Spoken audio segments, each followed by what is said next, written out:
Hello. So I just thought that I would jump on here and talk to you guys about how I like to get to know my tarot decks.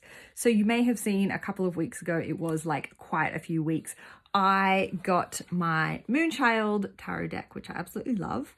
And I have been getting to know it just by looking at the cards and kind of seeing what messages come through with my intuition and kind of what they mean to me. But what I really, really like to do is go on the Fool's Journey. However, with everything else that has been going on and like the energy right now, it has just been something that I have not really felt like I could undertake. It's kind of like a friend being like, hey, do you want to go on an 81-day hike? And me being like, no, I don't feel like doing that, so I'm not going to. But I can feel that the time is kind of approaching. So I just thought I'd explain a little bit about what it is. So what you do is you get the cards and you place them in order, and starting with the Fool. Okay, so the Fool being card number 0.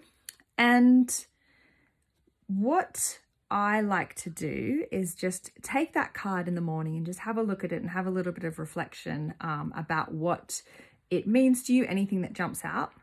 And then throughout the day, either carry the card with you, or something in this day and age that really kind of works is to take a picture of the card and put it as the screensaver on your phone.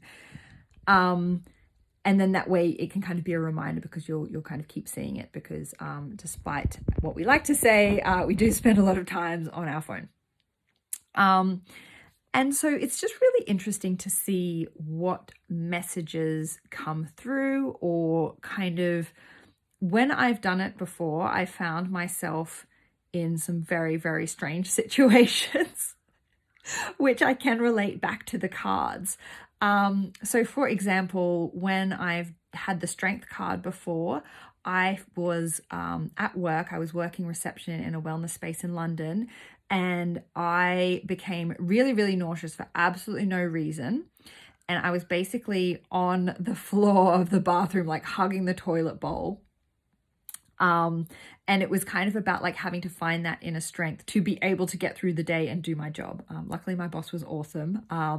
But it was just kind of one of those like completely out of the blue situations. And, you know, to this day, I don't really know why it happened.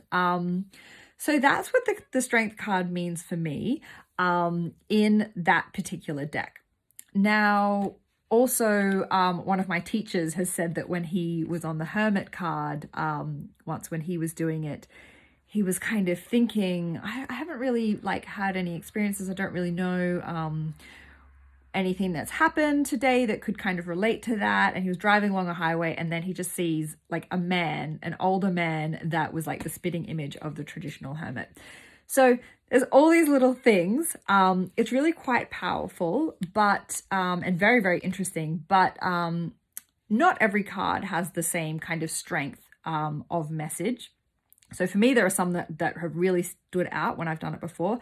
Other times you're not really quite sure about it. But the messages tend to be stronger with the major arcana cards. So that is all I had to say about that, I think. But it's really, for me, it's a really, really good way to build my relationship with my decks, because you can't really just translate the messages that you have from your other decks. It doesn't really work like that, because the imagery is so different, and your intuition is going to pick up on different things when they are starkly different like this. So I have done it before on the Radiant Rider-Waite deck, and of all of my decks, that is the one that I have the strongest relationship with, because I've done that, and I've done loads and loads of other kind of intuitive work with it. So when I do a reading with that deck, it's so easy for me because the information just comes through. So I think it would probably work with oracle cards as well, maybe. But traditionally, you know, it's called the Fool's Journey. We start with the Fool, and spoiler alert, we are all the Fool. So we are the star of the show, and, you know, go through all of the trials and tribulations that are portrayed through the deck. So that's all. I think I'll keep you guys posted on my Fool's Journey adventures. I think I'm going to start it in the next couple of days.